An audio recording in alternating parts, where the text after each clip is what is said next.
Hello, Stampers and Crafters. I'm Tina with Tina's Crafty Ink Spot. I have a new product that I'm so excited to share with you today that Stampin' Up came up with. And I haven't used these in years, but I'm real excited that Stampin' Up now carries them. So of course mine came this morning and I had to come online and share them with you. Stampin' Up now carries soft pastels. Okay, soft pastels are a coloring medium, and soft pastels are a lot more versatile than oil pastels. Soft pastels, they look like chalk, but they're not. Pastels are a pure pigment with like some sort of binding element in them that keeps them in a stick. Okay, but they're pretty much just pure color. Okay, the difference between soft pastels and oil pastels you have to have some sort of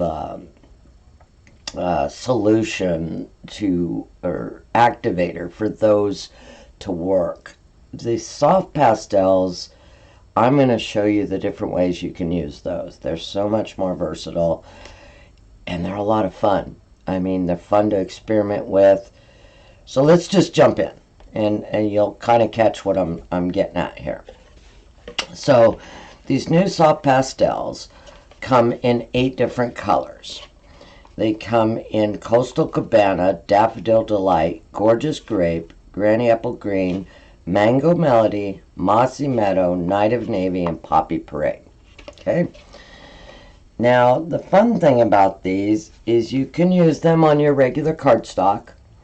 You can also use them on colored cardstock. You can use them on watercolor paper, which I kind of prefer. But I'm going to show you how they work on some different papers today and how you can use them. Okay? Mostly I'm going to show you how to mix them, how to blend them, some little quick techniques you can do with them. And then later on this week, I will do some cards posting using these in my card making and as a color medium. Okay, so let's jump in. So what I have here is I have some regular inexpensive watercolor paper. You can use Stampin' Up's watercolor paper. I didn't want to use my good watercolor paper as just a tutorial. This is just an inexpensive watercolor paper. I have our regular basic white cardstock. I have some black watercolor paper, and I have some black cardstock. Okay, so these are just a few. Let's get started. So what I want to do is I want to break this sheet up into some different sections so you can see how these work. So the different ways you can blend them and you know, the different mediums. So let's I'm going to grab our little chalk sticks here and I'm going to take them out. They come in a really nice package with some soft cushioning to keep them from breaking. Okay, because they will break, and that's okay. It's okay if they break, because using little tiny pieces or big pieces doesn't really matter. They're gonna work the same.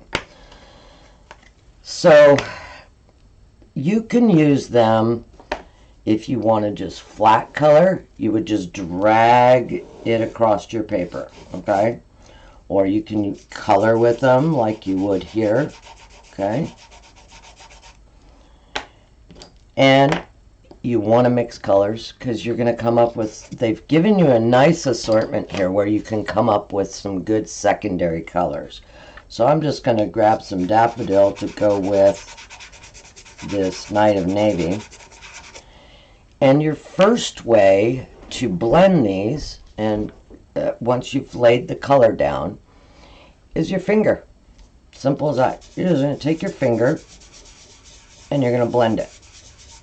Okay, you're going to get your secondary color where the blue and the yellow met. You have some green here. So using your fingers, your first one.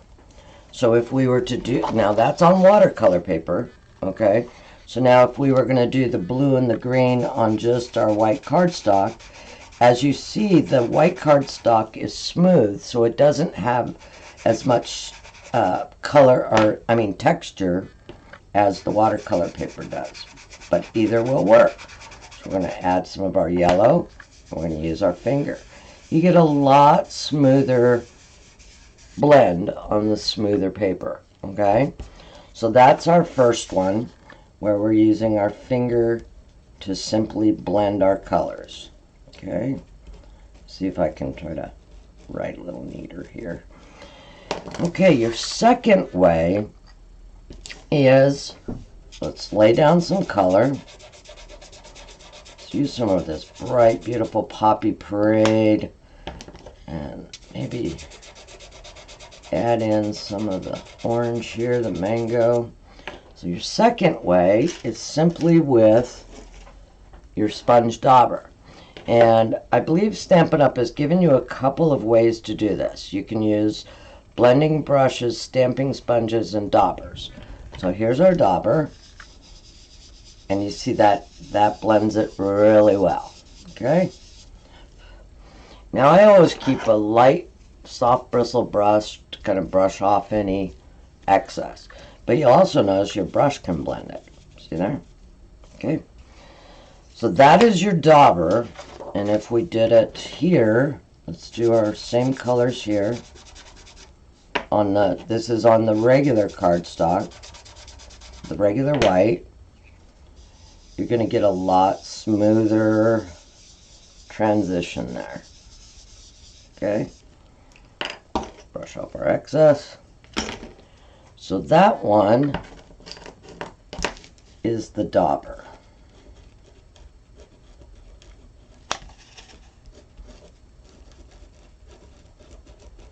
Okay, so I'm going to stick with the watercolor paper, and that'll save you some time here. So now if we were to do, let's do a little bit of blue here, and bring in some yellow so we get a nice green. Bring in your stamping sponges. There you go. Look at that. And see, I like the way watercolor gives it texture, watercolor paper, because the texture of the paper shows through. So you can just go over it again. If you want it a little more in depth. Look at that. Okay, so that's your stamping sponge. My pen's quitting.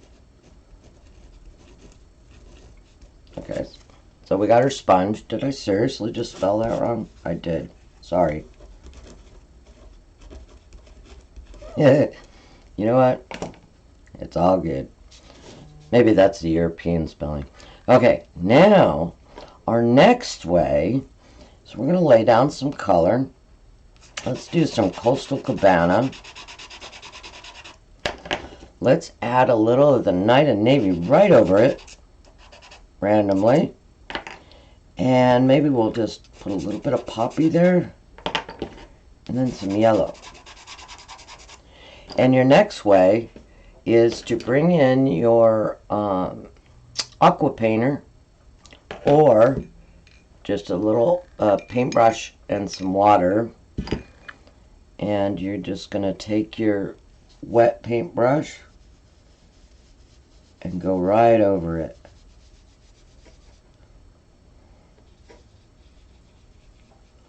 And there you go, you have your watercolor, your water brush. Now when you're doing it with water, you can also use your pastel right from the stick itself. Take your wet brush and add color directly to your paper. See there? So it'll work just like a watercolor paint because it is water reactive. So you can just use it as a paint. So there's your water. You can also take, let's take some Poppy Parade, And let's go ahead and stick with the yellow here.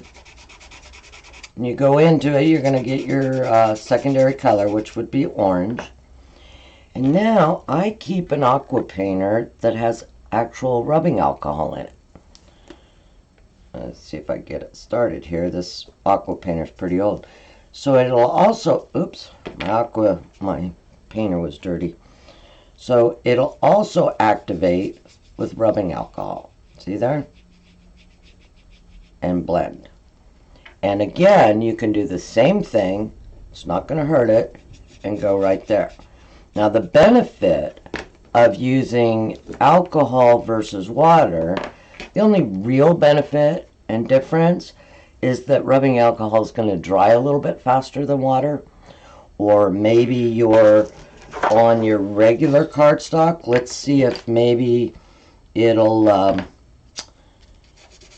not saturate your regular cardstock as much. So let's try it on the regular white. And this is my alcohol dauber. And now I'm going to start at the lighter and just move up. So the benefit there, and color it in there a little, and you come up with your secondary color. So the benefit there is that your alcohol isn't going to saturate the paper quite as much as water, and of course it'll dry faster. So we can use alcohol. And I remember an artist that I met when I first did pastels decades ago even told me when you use an alcohol, you could use vodka or gin too. Not sure I'd want to waste my liquor that way, but okay then. So then we got alcohol.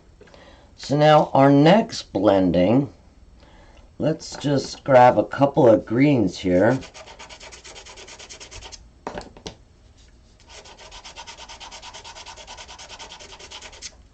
So our next one is we are going to use simply a piece of felt. Just a little piece of felt paper, or felt thing. You can also use maybe a soft microfiber piece if you had it. But we always have felt in our craft room. As a matter of fact, I think last year Stampin' Up even sold some felt for our holiday cards. So you're just going to take your felt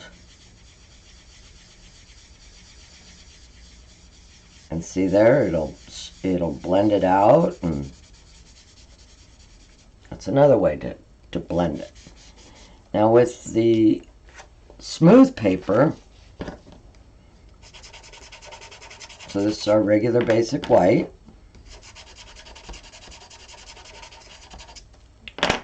and we use felt on it, you're going to get a lot smoother effect here. Okay? See there?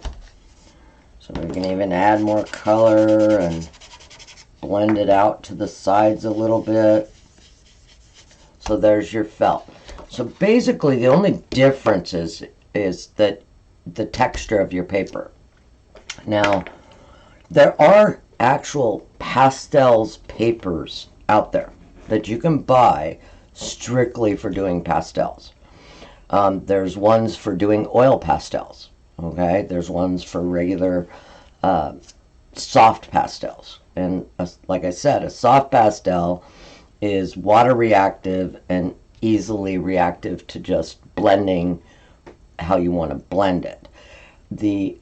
As far as I know, and don't hold me to this, it's been many years, oil pastels have to have a certain medium to help blend them because of the oil base, and what makes them stick together is an oil-based type deal, where soft pastels aren't. The binder in a soft pastel is reactive with more items. I think the binder in a oil pastel, actually, you have to use something to activate the oil binder. Okay, so that was using just a piece of felt. And now each one of these, it's going to depend on what kind of effect you're wanting to come through on your project. So let's do, okay, so I think I showed you. We already did the You can use your watercolor brush directly to your pastel and just use it as a watercolor paint. Okay, so you got that. Now, let's see, what else did we use, or can we use? Oh, I got to show you this other technique. So you can also take, let's take a color here, lay some color down.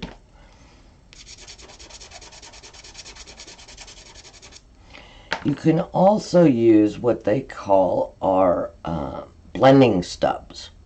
Okay, a lot of people use these in painting and different things, and use them with GAMS oil and different things like that to activate different mediums.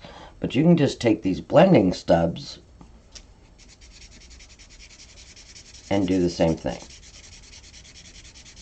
You can get a little more detailed because some of the blending stubs have, you know, finer tips.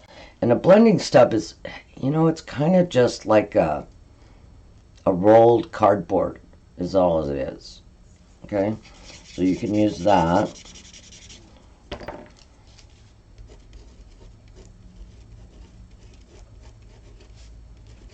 So you got your blending stubs. Okay, now I'm going to show you another fun technique that you can do with these. I have a little tiny, this is a cheese grater. It's a little tiny thing, and I keep it in my craft room because I use it for different techniques I've done. If you don't have a little tiny cheese grater, you can use a lemon zester. You can use a nutmeg grinder if you have one, because it has this. And what we're going to do is we're going to actually dust. We're going to call it dusting. And all I'm going to do is knock some dust off onto my paper here. I'm really lightly doing it, and it's knocking some dust on there. And you're going to see it. I'm going to show you a really neat how this technique can benefit you. Then I'm going to take just a piece of transfer paper, or you can use parchment paper. Wax paper might work, but I'm thinking the wax might pick up a little bit. But I'm just using a little piece of transfer paper. I'm going to lay it right down over those. I'm going to take anything hard, this is just my spritzer bottle, or if you have an empty jar, you can roll over it. And all we're doing is pressing those dust particles into your paper. And you come up with this really neat design. Now you may wonder, well, what would I do with that? Well, I'm going to show you something. So this is called dusting. So if you take this technique right here, and say like you have a piece of your regular Stampin' Up black cardstock, okay? Let's do the exact same thing. Let's put some dust on there. Maybe add a little blue in there. Maybe a little Coastal Cabana. Now watch what happens when you do this. We're going to lay our parchment paper or transfer paper over it. Lay it down. Push it into the paper. Because if you were just to pick up that paper, of course that dust would just fall right off. Well, this way you're transferring it to your paper. And guess what this is going to make? I'm going to see if, hopefully this will show up on camera because it's really neat. You can make a night sky with this. Doesn't that look like a nebulous sky? How fun is that? That's called dusting. Okay? You can also create textures with them. Okay? So, it's been a while, but I think they call this thatching. So if you take and you create some lines,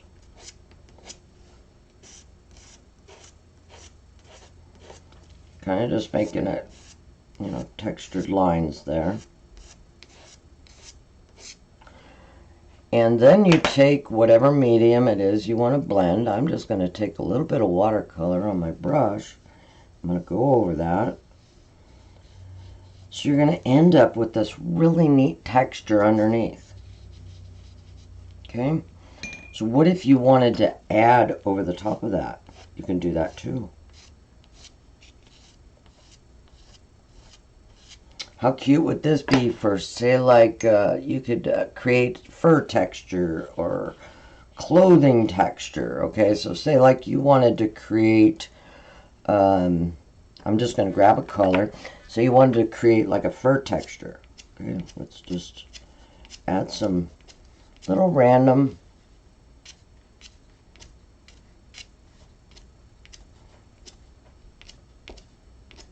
kind of like dotting it, depending on how big your image is. Okay, maybe let's add a little bit of different color in there with it. I'm going in between the lines. And as you can tell, using water is almost my favorite way. So when you go over that, it's going to give you a texture that looks like fur. Okay? So you could take your, go over it again a little bit and add some little dark spots. Even while it's wet, it'll give you a little bit bolder color. Okay?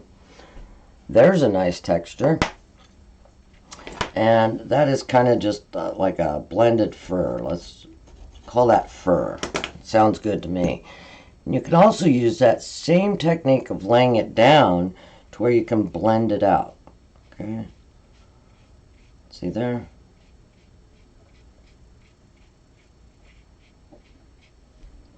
So those are some different ways that you can do this. Say like you wanted to create a tree. Okay, let's take some greens and let's just dot it on there. Okay, I'm just going to add a bunch of dots randomly. Maybe take our next green, add some more little dots in there. Just randomly, some in between, some overlapping. Don't overthink it. Just put some color down is all you're trying to do. So maybe we want to add a little bit of, let's add a little bit of yellow in there. Maybe we're trying to create a little bit of a fall tree. So you have these different colors all here. And let's grab our alcohol one. Make sure my tip is clean this time.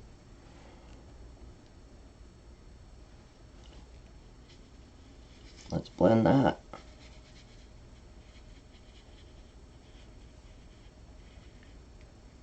And you've created a little treetop.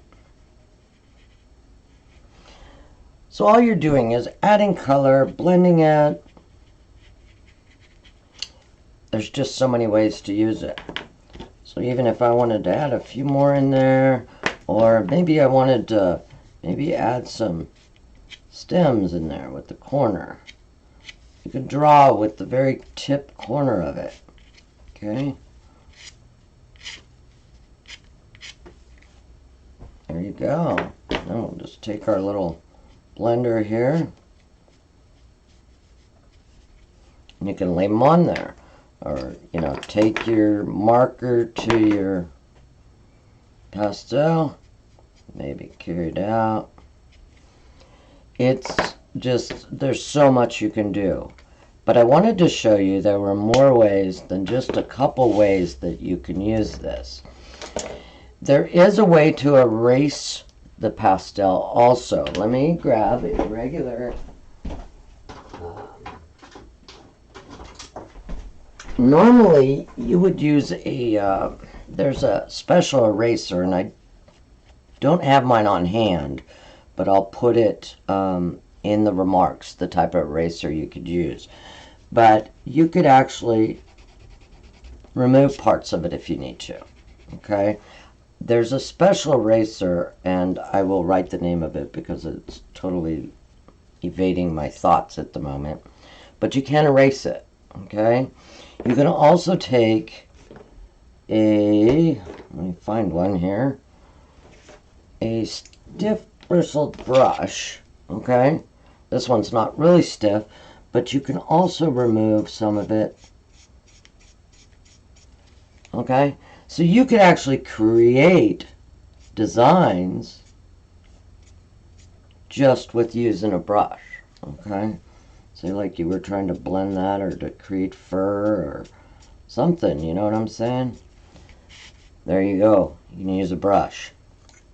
So those are just a few ways that you can use these soft pastels. They're a new form, or they're not a new form, but they're new to Stampin' Up! To carry these, and I think you should try them. They're inexpensive, they're fun to play with.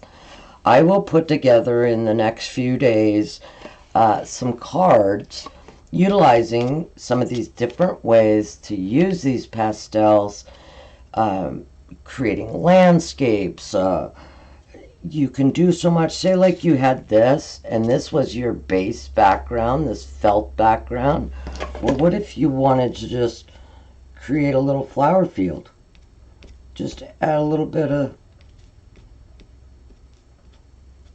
your Poppy Parade in there, and you've got a little rustic or, you know, watercolor type flower background. You can go over them. You can create your backgrounds and then stamp over them. So what if you wanted to create your little nebulous here? Okay, this is our basic black. Watch this. Look how well this colors on colored stock. There's our Poppy Parade. Here's our gorgeous grape.